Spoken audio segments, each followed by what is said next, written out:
Save किया था ना? मैं सिर्फ इसलिए गया था क्योंकि उसने मुझे कॉल किया, that's it. But listen तो. Save it for someone else. जिंदगी में सेव करना जरूरी है, मगर जब बात पैसों की हो, सिर्फ सेविंग से काम नहीं चलेगा। इक्विटी म्यूचुअल फंड्स में इन्वेस्ट कीजिए और अपने सेविंग्स को आगे बढ़ने का मौका दीजिए। Mutual fund investments are subject to market risks. Read all scheme-related documents carefully.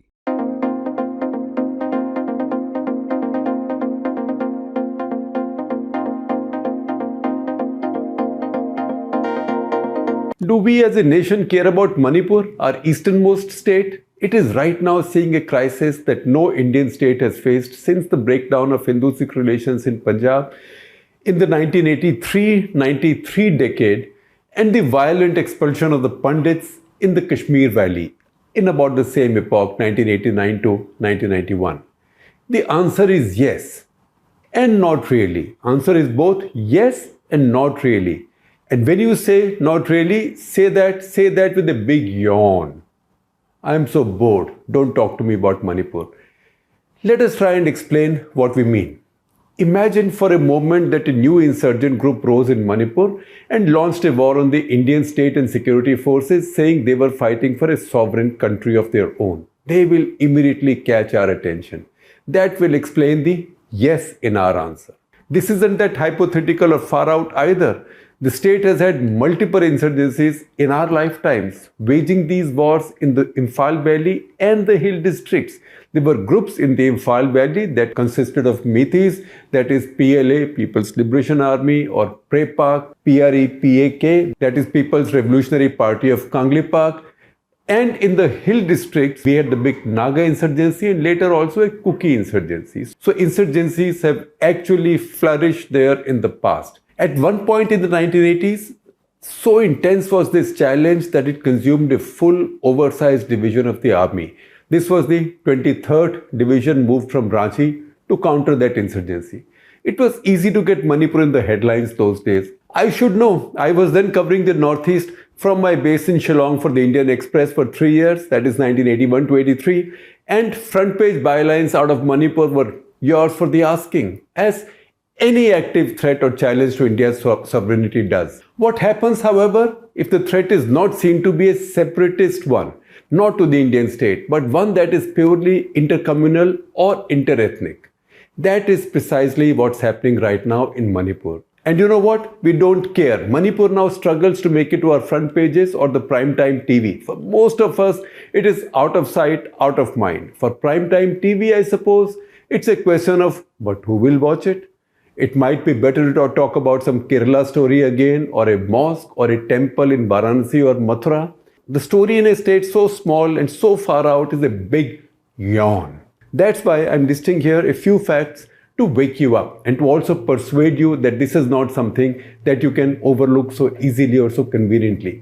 And if you want more details on the facts that I'm going to share with you, our Deputy Editor Maoushumi Gupta and Special Correspondent, Guwahati-based Special Correspondent Karishma Hasnat, they've done a bunch of ground stories. I will share the links with you in description. Please check those out. These stories they've done from Manipur. We take the Northeast very seriously. Here are the facts I want to mention to you. Number one, while we've been counting the votes in Karnataka and distributing gyan on political implications of the election results there, and almighty exchange of population. I use that expression very carefully. An exchange of population, an almighty exchange of population has taken place in Manipur. That use of the past tense has taken place, not is taking place. That use of the past tense is thoughtful and deliberate. It's a done deal now. Meiteis living in the hills have come into the valley. Tribals, particularly Kukis living in the valley, have gone back to the hills. And those who haven't have gone to refugee camps. So this matter is now over. This is an exchange of populations of the kind that India hasn't seen in its history. At this point, it is nearly impossible to find a Meitei in the hill districts or tribals in the Imphal Valley outside of the refugee camps or so-called refugee camps that the government has set up, like protected camps, protected areas. I'm struggling to find another instance of such a total mutual ethnic cleansing in any of our states in the past many decades. No surprise then that the delegation of 10 Kuki MLAs, 7 from the ruling BJP, and 3 allied to it, 7 plus 1 independent aligned to the BJP, and 2 from a regional party, again aligned to the BJP. These 10 cookie MLAs, in a joint memorandum to the Union Home Minister, have used both these expressions, ethnic cleansing and partition. And they are right. The supposedly dominant Metis will have their counter arguments, but not on the two descriptions. They will also say ethnic cleansing and partition. It is just that they will argue that they are the victims, not the cookies. Both have some facts on their side. The fact, therefore, is that both are victims, equally and tragically.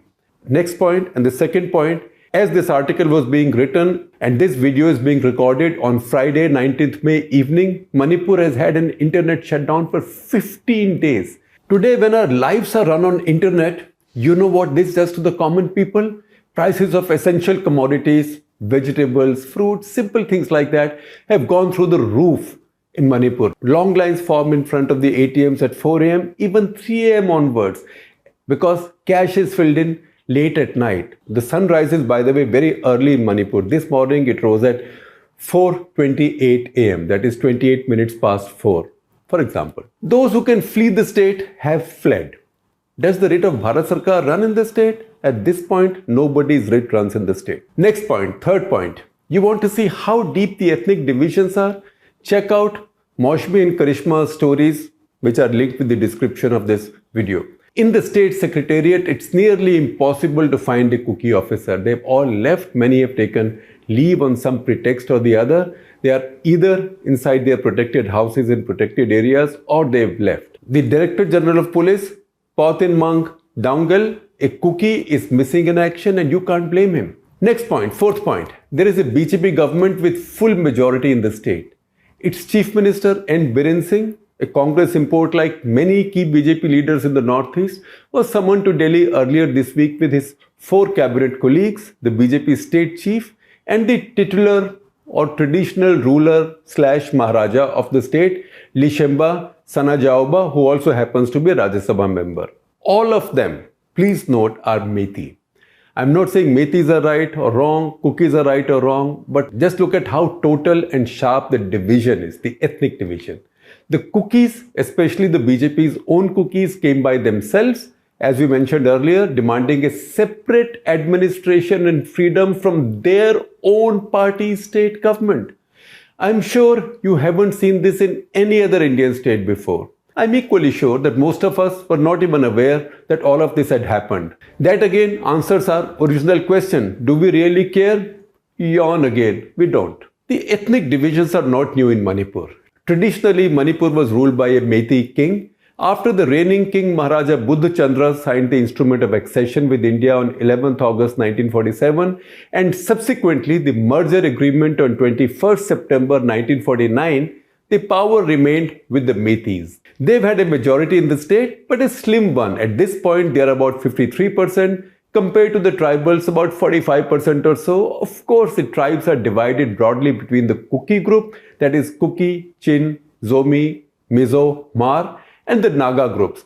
I would say on the basis of about 60-40. About 60% of the tribal population will be the assorted Kuki groups, including, as I mentioned, Kuki, Chin, Zomi, Mizo, Mar, and then the Naga groups, Tangkhul, Mao, and some more will be about 40%, or maybe it will be 55-45. We haven't had a census there or anywhere since 2011.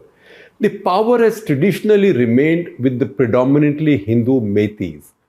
There is a small percentage of Methis who are also Muslims. That's why, in fact, Manipur has also had a Muslim chief minister, Muhammad Alimuddin, in the 70s.